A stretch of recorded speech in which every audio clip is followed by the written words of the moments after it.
Obrigado, Marcelo, pelas informações desse sequestro aqui em São Paulo. E a polícia prendeu uma quadrilha de colombianos especializada em assaltar imóveis de luxo no Rio de Janeiro. A polícia acredita que só na região da Barra da Tijuca eles já roubaram 10 condomínios. Veja na reportagem de Fabiano Martinez. Ainda no Rio, a polícia procura pistas sobre o assassinato de um líder comunitário. Ele era ligado a um vereador que foi ouvido pela polícia no caso da morte de Marielle Franco. Nesta segunda-feira, a cúpula da Segurança do Estado se reuniu para acompanhar as investigações. E a semana começou de maneira violenta no Pará. Só nesta segunda-feira foram registrados pelo menos 11 homicídios na região metropolitana de Belém. A polícia investiga a possível ligação dos crimes com a morte de 2 PMs que foram assassinados em menos de 24 horas. Um dos crimes foi gravado por câmeras de segurança. Neste ano, a Secretaria de Segurança Pública e Defesa Social do Pará informou que criou um gabinete especial para investigar os homicídios e que o policiamento nas ruas foi reforçado. E o Superior Tribunal de Justiça suspendeu a anulação do julgamento dos policiais militares envolvidos no massacre do Carandiru e determinou que o Tribunal de Justiça de São Paulo analise novamente o caso. Em 2016, o TJ... Em Nova Iguaçu, na Baixada Fluminense, 4 pessoas foram assassinadas de forma brutal. O crime pode estar relacionado a grupos de extermínio. E 3 homens foram presos por integrar um grupo de milicianos acusados de participação na chacina de Maricá, no Rio de Janeiro. O caso aconteceu no fim do mês passado.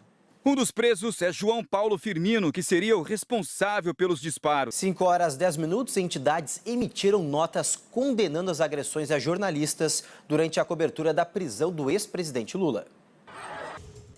O Diretório Nacional do Partido dos Trabalhadores informou que não vai se manifestar. O Sindicato dos Metalúrgicos do ABC afirmou que condena toda e qualquer tentativa de violência contra jornalistas e que em todos os momentos os funcionários deles agiram para viabilizar a segurança dos repórteres. E a polícia indiciou 2 pessoas por agredirem um empresário em frente ao Instituto Lula na semana passada. Um deles é um ex-vereador da Câmara Municipal de Diadema, na Grande São Paulo. Manuel Eduardo Marinho, conhecido como... A Executiva Nacional do Partido dos Trabalhadores decidiu transferir a sede para Curitiba em apoio ao ex-presidente Lula, que está preso na Superintendência da Polícia Federal da capital paranaense. Além disso, uma provocação à pré-candidata à presidência Manuela Dávila gerou bate-boca e tumulto em frente ao prédio. A reportagem é de Fábio Diamante. A deputada Manuela Dávila... O comando da PM do Paraná, Mário Henrique do Carmo, disse que o manifestante que causou todo esse tumulto com a deputada Manuela Dávila furou o bloqueio, mas acabou retirado do local pelos próprios policiais. E a Força Aérea Brasileira confirmou que os áudios ofensivos vazados no voo de Lula para Curitiba são verdadeiros. Manifestantes usaram luz laser verde para atrapalhar a decolagem do helicóptero que conduzia o ex-presidente. As gravações com referência... O Departamento da Aeronáutica, responsável pela prevenção de acidentes, afirmou que não é papel do órgão apurar a responsabilidade pelo uso de caneta laser. A Força Aérea Brasileira não se pronunciou sobre a investigação que deve apontar os autores das gravações. O ministro Marco Aurélio Mello, do Supremo Tribunal Federal, confirmou que vai levar um requerimento para que o plenário analise novamente a possibilidade de prisão após condenação em segunda instância. Marco Aurélio é o relator de 2 ações declaratórias do Brasil. E a Justiça determinou que a mineradora Hidroalunorte deposite em juízo 150 milhões de reais por danos em Barcarena, no Pará. O presidente dos Estados Unidos, Donald Trump, anunciou que tomará uma importante decisão sobre a Síria. No sábado, um ataque com armas químicas atribuído ao governo sírio matou pelo menos 40 pessoas. Yula Rocha. De andar em andar do prédio, mais corpos com sinais de sufocamento. Pelo menos 30 pessoas, a maioria crianças, morreram em um grave acidente envolvendo um ônibus escolar na Índia. O veículo despencou de um barranco em uma região montanhosa do Himalaia, a 500 quilômetros de Nova Delhi. 27 mortos eram alunos de uma escola primária com idades entre 10 e 12 anos. Além dos estudantes, morreram 2 professores e o motorista. As causas do acidente ainda são investigadas. E a Justiça Federal aceitou uma denúncia de organização criminosa contra 2 amigos do presidente Michel Temer. O repórter Daniel Djuto tem os detalhes. A denúncia... Valeu, Daniel, pelas informações. E pelo menos 9 novos ministros tomam posse nesta terça-feira em Brasília. Eles entram no lugar de políticos que deixaram os ministérios para disputar as eleições de outubro. Uma segunda-feira bem movimentada.